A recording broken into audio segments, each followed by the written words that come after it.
Okay, I think we can start. Okay. All right. Good morning, everybody. My name is Jacob Lamore. I'm Franklin's grandson and Jim Lamore's son, and this is my son, Owen. I just wanted to take a minute before my grandpa starts talking to just introduce the whole family here. This is my mother, who is Franklin's daughter, Dawn. This is Danny, Franklin's oldest son. He works here at the shop, as well as Uncle Jimmy, who is, he's my uncle, but obviously Franklin's son. And then Kathy, that is Franklin's second daughter. So, and then, you all know my dad, Jim, of course. And and then my brother, Joe, he is here. Our brother, Josh, would be here, but he lives in New York City, but he visits frequently. And then that is Joe's daughter, Lily. So, and then my grandmother, Ann, you probably all know Ann too. She is right up front here. So, so, Same age right now. so just wanted to thank all of you for coming out. And I know it means a lot to my grandfather, and it means a lot to the family as well. So with that, I will pass it on to Franklin.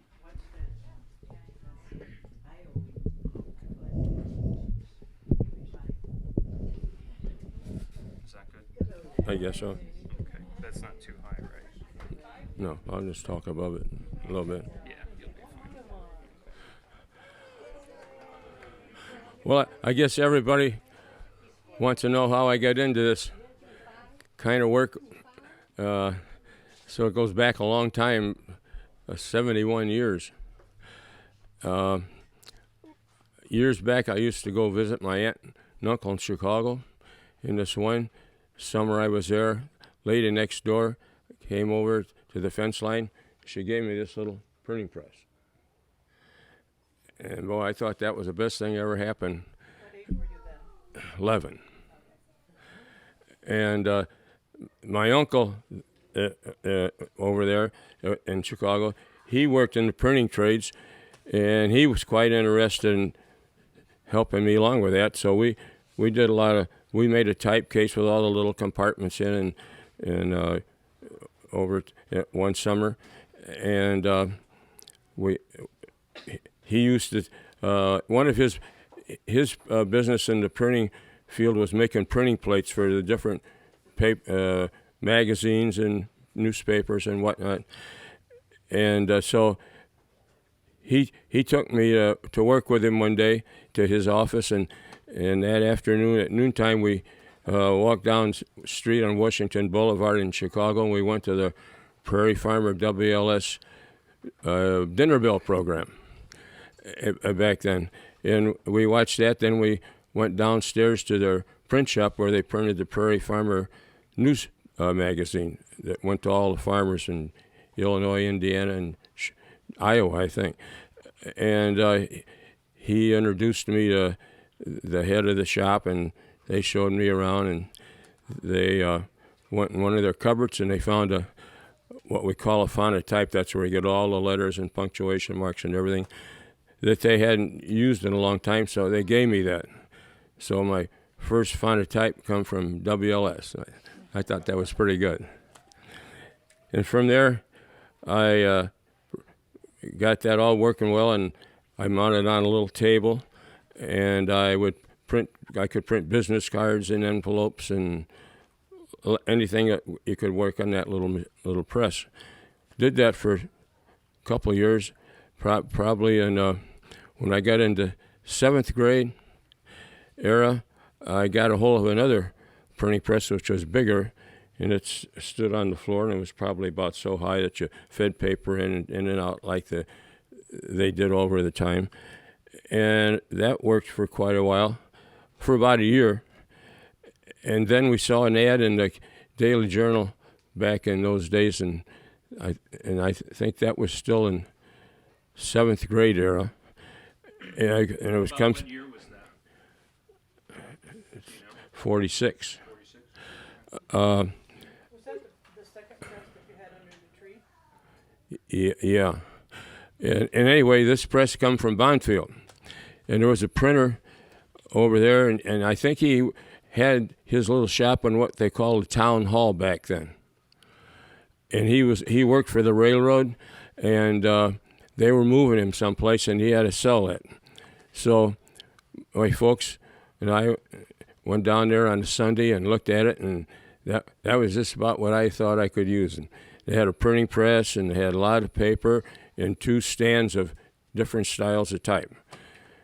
And he wanted, I think, $250 for it. My folks, back in those days, they were on the poor side like everybody else back in those days, and they didn't have the $250, but they went to see Mr. McCracken at the City National Bank, and they borrowed $250 for me to get that equipment, and we got it, and eventually I paid them back. And so I got that over here in our yard. And then back over here a little ways where we lived, we had a chicken house. And it was kind of a long building with a lean-to off to one side. And so I shoot all the chickens in the lean-to, closed, and I started dismantling the chicken house, took it all apart and all that chicken mess and got it out of there, and got some cement blocks and things to put underneath the floor joist so I could make it solid, because those things are heavy and they start moving around. So I got that all fixed and put some, I don't remember if I used those boards or got some different ones, but I put all boards back down. And then Dad had a sawmill back here, and a year or so before this took place, they built a new depot in town, and they had a lot of nice wide boards, about 12 inches wide, and pine wood. And he got a hold of that. Whenever there was wood around, he looked out after it, and so he lighted that wood was sitting over there in our backyard, and I took all that wood and nailed it to the floor, the walls, and then. In that old chicken house at that time, we'd been dumping sawdust in there from the sawmill, so it'd stay dry, and people wanted sawdust. We had some to give them, so I put all those boards in there and then lined the walls with sawdust, so I'd have a heat. It'd keep the heat in the wintertime when I had it fired, the stove fired, and What age were you then? maybe 12. And then I got all that fixed up and got some Celotex from the lumber yard and lined all the walls so it looked nice and clean and white. I run some wiring in to give myself some power in that building. And we needed some windows. The chicken house windows weren't so hot. But about that time, Douglas Aircraft in Chicago, or the suburbs, was having what they called a yard sale, and they were tearing all that plant apart, so they could build O'Hare Field. And Dad's brother lived in Bensonville, so we went up there one Sunday, and the two of them went over to the sale and bought some windows and a few other different things, and I used those windows to give me some light in my building, and they were nice heavy-duty windows.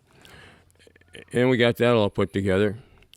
And I got some rolls of rubber matting with lines in it, I guess you call them, ribs, and I laid that down for my floor mat. And that's got the building pretty well finished, and I put a big heat-rolled stove in there to keep myself warm. And then I started moving all that stuff I got from Bondfield in there. But before I had all that done, I had some work to do, and I had that press setting out in the front yard by that building. And I'd run that in the summertime. It had a treadle, like a sewing machine. Those old machines, they didn't always have power, so you could work it with your foot and print. You know, you got exercise on your legs, and you got your arms working. And I did that for a while. Then we finally moved that stuff in the print shop. And I did work in there till 1954 when I had to go to the service. But I printed a lot of things. In 49, I was in high school. I first started going to St. Pat's in Kankakee, and I didn't like driving or having to thumb my way down there. So the next year I decided went over here. And so about the time they were getting ready to take pictures for the annual and whatnot, our principal was Mr. Nagy, and I asked him about who printed their annual, and I think the guys in Peatone at the newspaper did. And I asked him how much a page they charged, and he thought it was $5, so I told him I could print it for $5. So he gave me that job when I was a sophomore in high school to print that annual, and I got him up in front. And I printed it for 2 years. Then after 2 years, I decided I liked it better. I had a car then, and I liked it better going to St. Pat's. So I went back to St. Pat's and finished high school. And then in 54, I had to go to the service, so it sat quiet for a few years. One time I came home on leave, and I had to print somebody some wedding invitations. Oh, another thing that happened in high school when I was at Manteno, they had a big election coming off in town. There was 5 people running for mayor. And they had a big, long ballot. That's when we had paper ballots. And Mr. Mansfield, that run the newspaper, he would set the form up with all that information on it. And he'd have a press to print it like I did. So I brought it to my shop and printed the ballots. And took them back to him. And I think they printed 500. Well, that's what they used to do all the time. That afternoon, about 1, 2 o'clock, he come in whatever classroom I was in and called me out and says, "You got to go back home and print some more ballots." They were running out of ballots. So I went home, printed them some more ballots, and they had their election. And anyway, I went to the service, and after the service, and What shape was your shop in when you came home from the service? it was deteriorating because the roof was bad. And some guy came along, told my dad that he could spray this stuff on there, and it wouldn't leak. Well, that was a farce, and it didn't work. And so a lot of it I had a nice roll-top desk in there, and some of that got wet and didn't work good anymore. But everything else pertaining to the shop was all right. So then, right after I got out of the service, we were married. And then the next year, we built a house. And when that house was finished, I moved that stuff down the basement.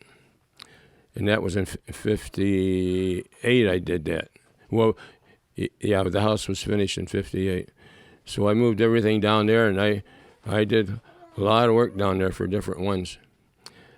I started out years back doing the job for the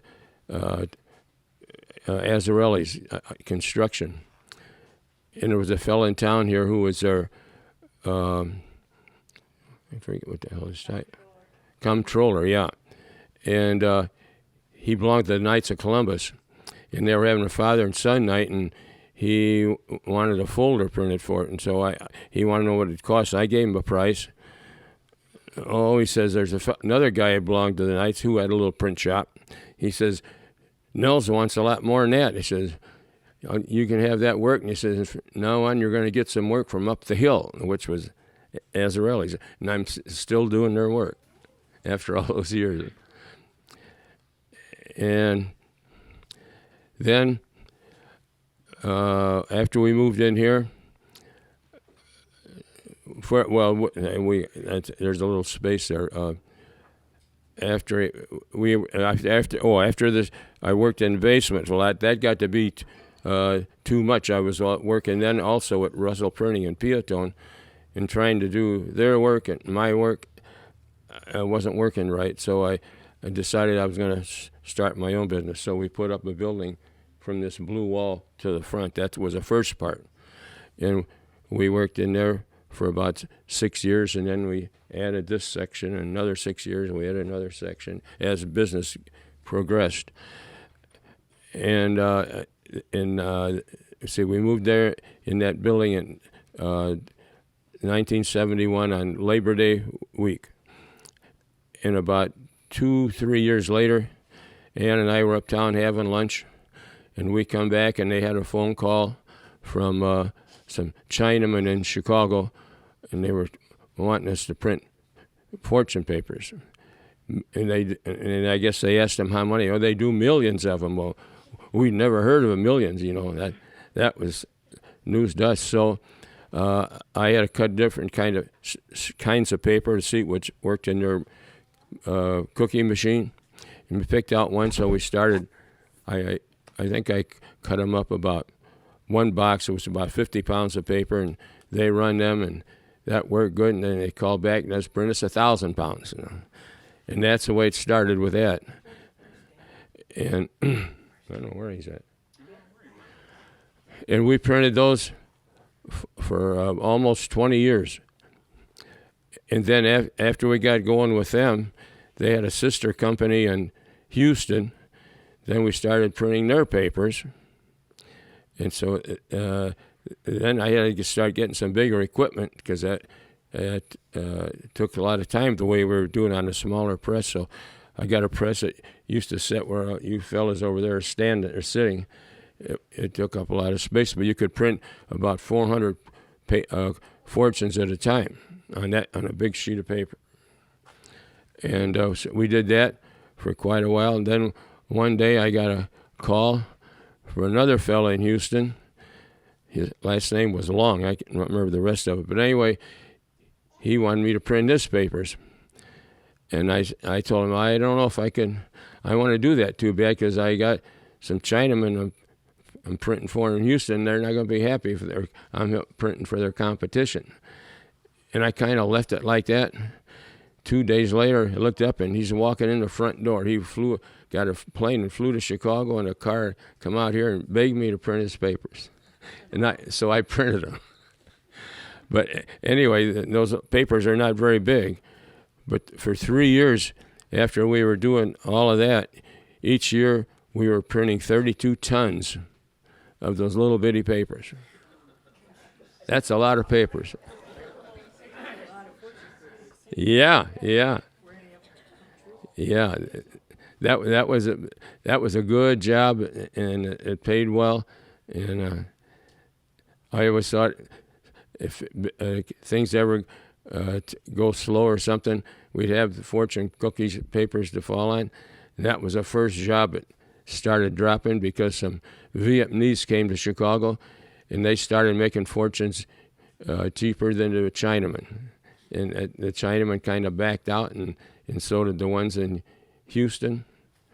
And then the other guy that came down here, I don't know what happened to him. I think he had eventually had some made in Georgia thinking that was cheaper, but later on I talked to him, and he was thinking of having me do them again, but we never did many more. So that fortune stuff is over with. But that was a nice job. They give us yeah. They copied them from somebody else. Yeah. And some of them would have a lot of numbers on the back side. Yeah, there was a lot of that. So we had a press over here that would print on the back side, print the lotto numbers, and then turn the sheet over and go back through the press and print on the other side and print the fortune. Yeah, I wonder where that was. Yeah, look in the top drawer of that cabinet, and you'll find some folded ones in there. Show you what they looked like. It was a lot of cutting to get all those papers cut up. Yeah, and they had to be just so, or they wouldn't work in their machines. Danny would cut them apart. Oh, yeah, he's right there. 5/8 by 2 13/16. How many, Danny, how many tons did you print over time? Oh, gosh, I don't recall. Oh, I thought you had it written down. Well, that's been years ago, but we used to ship out about 4,000 pounds of wool.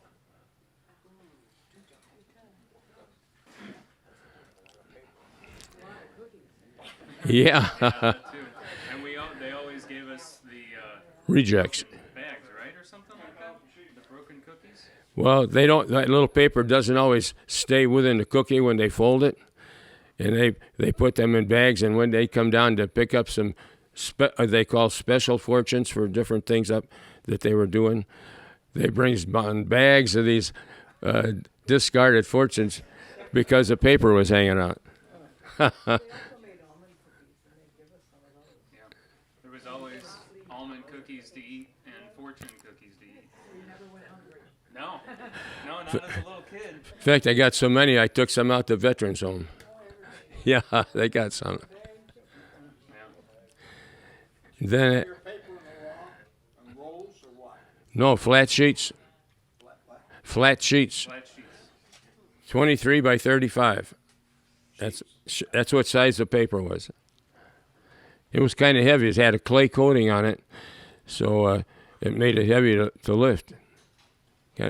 Wore my hands out doing that. You want to show a couple of those old machines? The old what? You want to have the boys run a couple of those old You want to do demonstration? Well, they will, but You're not done yet? I'm thinking what else I want to tell them. Beyond. You gotta talk about the tractor. Well, we are. Yeah.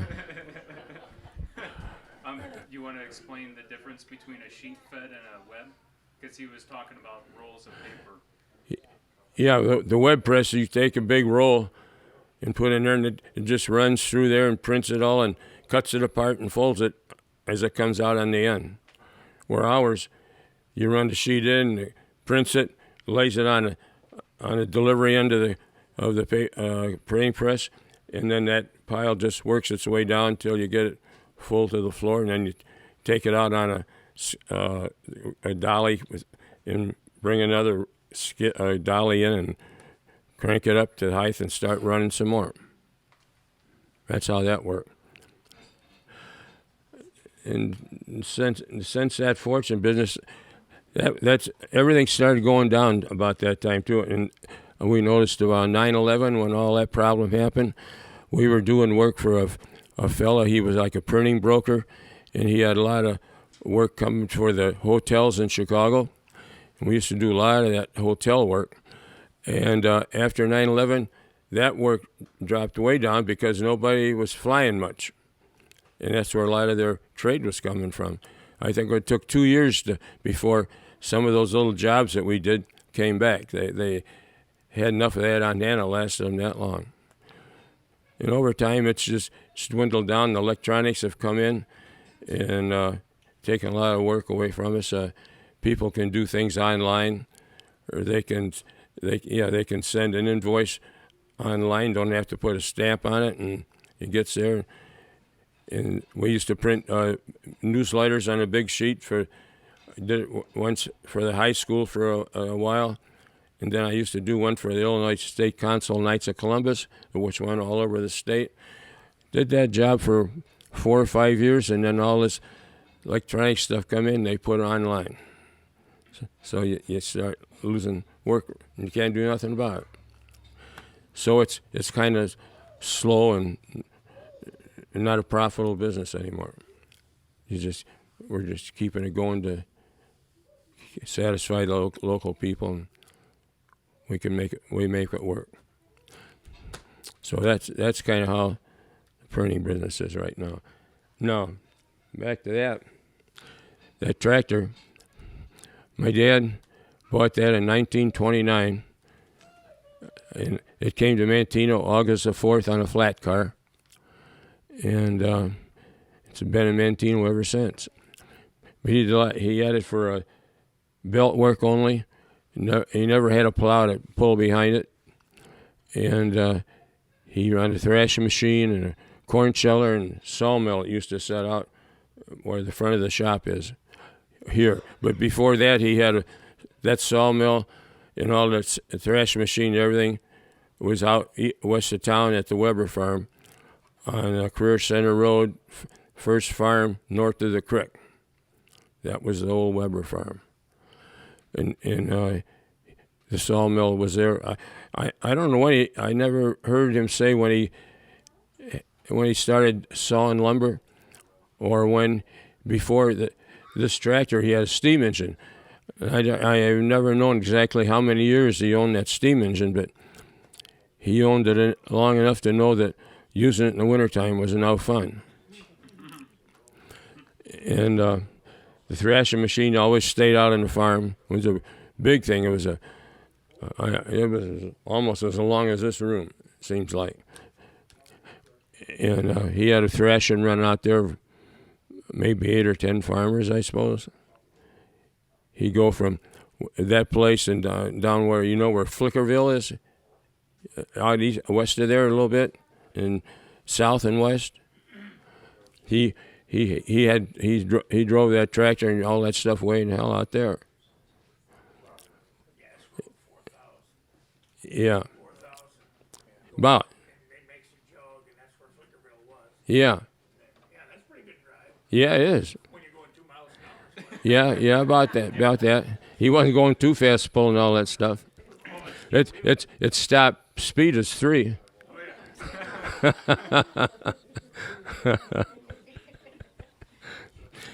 And then they moved to town, and we lived in the area where the Resolve Center is, or Hillman's Hospital used to be, the big square house right across the street.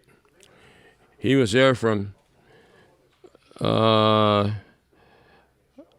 maybe 32 to 37. And that property belonged to his sister, Mrs. Meyer, and they had a chance to sell it. So then we had to move, and then they found this 10 acres where we are. Runs from the street out here to the Nazarene Church, highway to the street back here.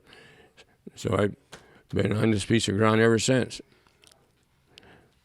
And he set up a sawmill out here, sawed a lot of logs, and after the war, we sawed a bunch of timbers that Larry Divot and Eddie Bergeron bought from the government.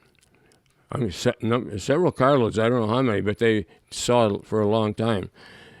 And they'd haul them up here, dump them in a driveway by the mill, and they'd get them picked up and set on the rack and cut them up into 2x7s and 2x10s. And we took one load out on Cobb Boulevard for one of the Langs was building a new house, and they were using that lumber for their heavy, rough sawed lumber.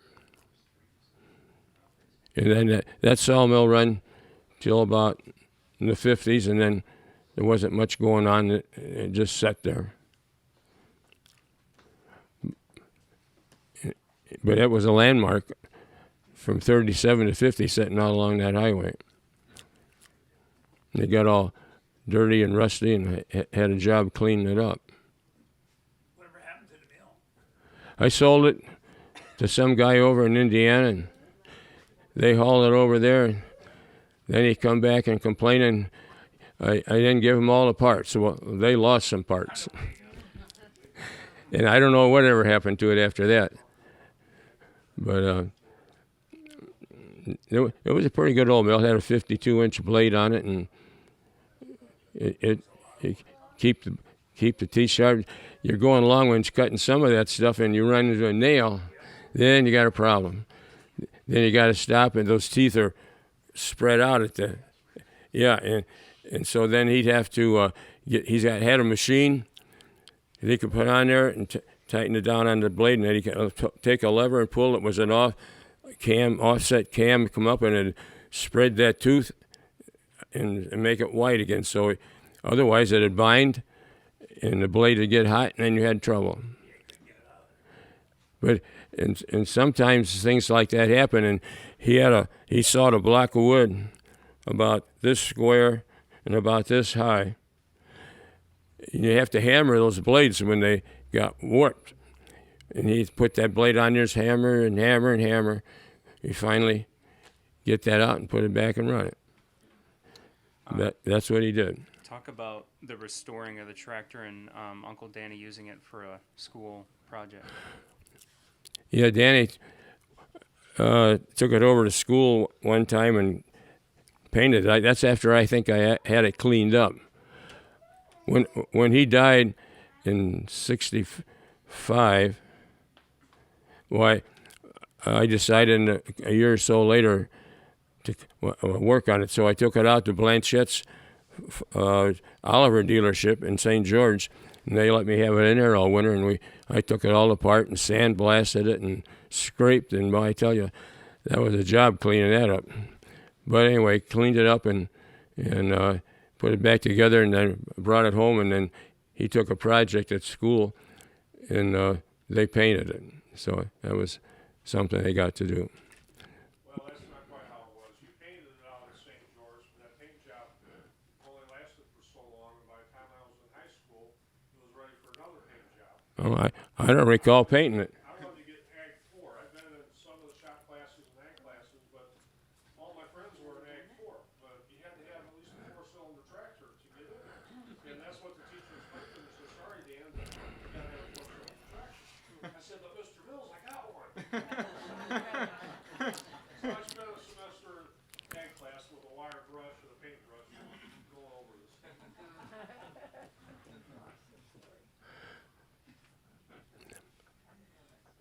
I'll tell you a story. It happened. We had a Fordson tractor.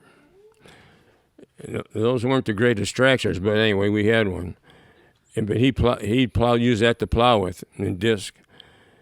This one day in the summer, he was going to do some plowing, and it was about 11:30, quarter to 12, and he was going to hook up to a plow. That's about how he worked. It was slow getting going, but by the time he got it ready, then it was time to go eat or whatever. But anyway, I always followed him along like a shadow, and so he was going to back up to this plow, and I was out there with him, and I was only about this high, 3 years old, and a mother called for dinner, so he saw me go run around like that. He thought I went to the house. Instead of that, I come around and got on this other side, and I got too close to that back wheel. So he's looking over his shoulder like this to hook on that plow, and he backed up, and pretty soon he heard me holler, I guess. He turned around and looked, and there I was under that wheel with my leg. And here's the thing that he did. He got off of that tractor, and he pulled his shoulder. You know how Fordson rear wheels are made? They're kind of white at the top, and then the spokes go in like that. Well, he got off that tractor, and he took his shoulder, and he pushed up on that wheel, and he lifted that tractor up and pulled me out. And word to get around town that they had heard about that, and guys come over there, and they couldn't budge it. But he got that adrenaline or whatever it took them. But lifting it up was enough, but then be able to pull me out was still another thing. And I ended up with a broken leg and the bones that went like this. They took me to St. Mary's Hospital and put me in a traction, yeah. And they had like a rope going up over a pulley on the bed, and my legs up like that, and it's in July, and it's hot and sticky, and all they do is tape your foot up on that weight. That's all they really had. They got away with it most of the time, but with me, while I'm wiggling around, it had come loose, and that bone wasn't coming back. Dr. Hamilton was our doctor, and so he told the nurses to have my mother come and see him. So she went to see him, and he says that if we leave that like it is, that boy's going to have a limp the rest of his life. But he says if we take and drill a hole in his heel and put a pin in it, and then set that pin on this apparatus, then we'll be able to pull it. So that's what they did. And she was telling her aunt about that, and her aunt, so it was terrible, that they were doing. But they did it, and they got me back, and my leg was all right after that. But then while we were at home in a cast in that big house that I was telling you about. There's a porch about this high. And she had me in a buggy getting this little fresh air out there. And I suppose I was wiggling in that thing. And she had the brake on, but that brake somehow come loose, and over we went, down in the ground, about 3.5, 4 feet. But that didn't bother me, I guess. So I had a time. That Dr. Hamilton, was that the one that owned all them farms? Yeah, Dr. Edwin, yeah. He owned, what, 20 or 25 farms? I heard it was 25 at one time. And he looked after a couple of his sister's farms. Yeah, he was always good at us. A lot of people didn't know that, but before my mother ever met Dad, and she was a nurse, and she'd go out and doing, helping people, she had a crush on him. And he was the head of the World Health Organization back in those days. And he'd go to Europe and on the Queen Mary. That's the way they went over in those days. And and we still got him at home. I kept them.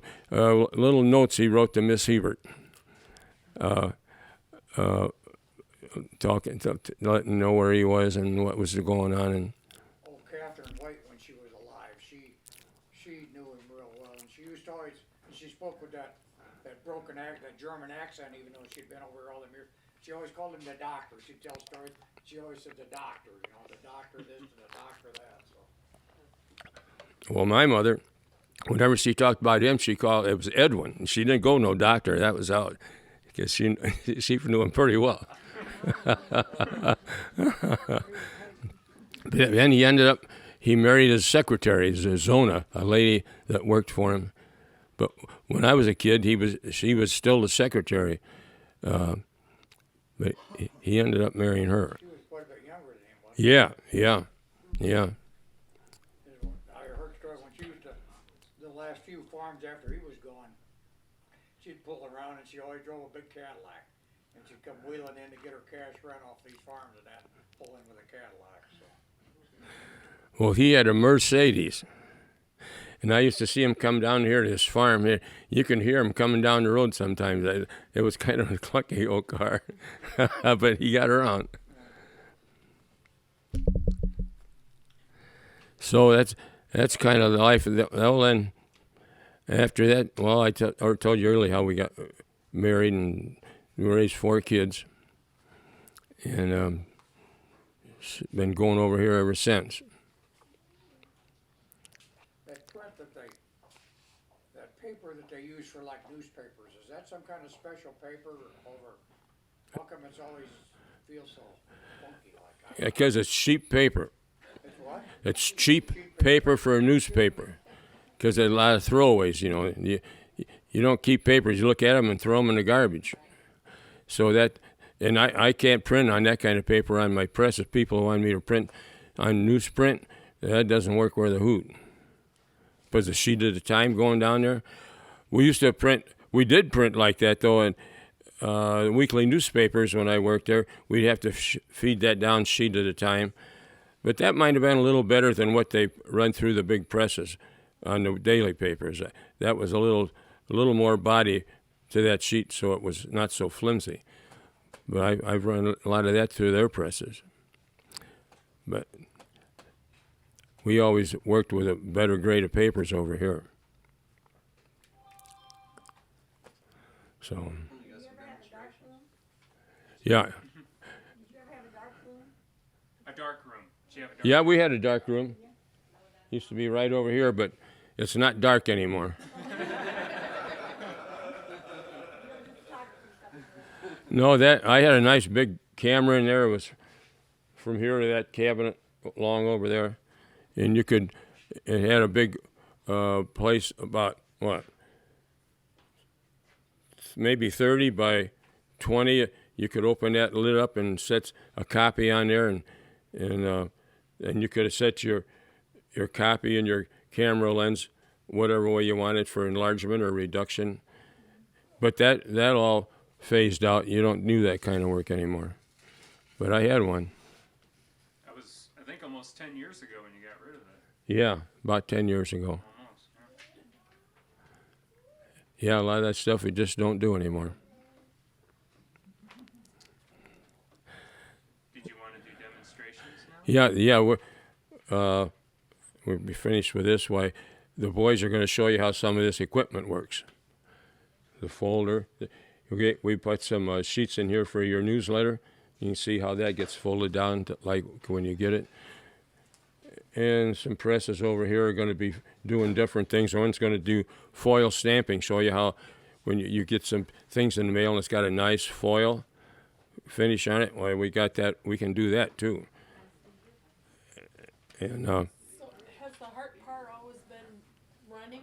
oh yeah, Or a time when it didn't run? no, it always run. Yeah, Oh, that's awesome.